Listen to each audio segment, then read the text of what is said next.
ঢাকার মার্কিন যুক্তরাষ্ট্রের দূতাবাসে গেছেন বিএনপির চেয়ারপারসন ও সাবেক প্রধানমন্ত্রী বেগম খালেদা জিয়া। ২৭ নভেম্বর বুধবার বেলা ২:১২টার দিকে গুলশানের বাসা ফিরোজা থেকে বারিধারায় অবস্থিত মার্কিন দূতাবাসের উদ্দেশ্যে রওনা করেন তিনি।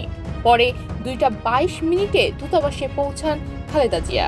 বিএনপির দলীয় সূত্রে এ তথ্য জানা গেছে। তবে কি কারণে খালেদা জিয়া মার্কিন দূতাবাসে যাচ্ছেন সে বিষয়ে বিস্তারিত কোনো তথ্য জানা যায়নি। বিএনপি সূত্রে জানা গেছে, খালেদা জিয়ার সঙ্গে বিএনপি স্থায়ী কমিটির সদস্য ও তার ব্যক্তিগত চিকিৎসক AZM জাহিদ হোসেন ও বিএনপির সাংগঠনিক সম্পাদক শামা ওবায়েদ আছেন।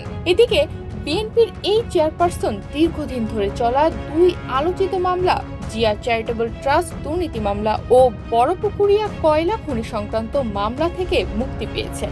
জিয়া চ্যারিটেবল ট্রাস্ট দুর্নীতি মামলায় বিএনপির চেয়ারপারসন বেগম খালেদা জিয়ার ৭ বছরের সাজা বাতিল করেছেন হাইকোর্ট। একই সঙ্গে এই মামলার বাকি দুই আসামির সাজাও বাতিল করা হয়েছে।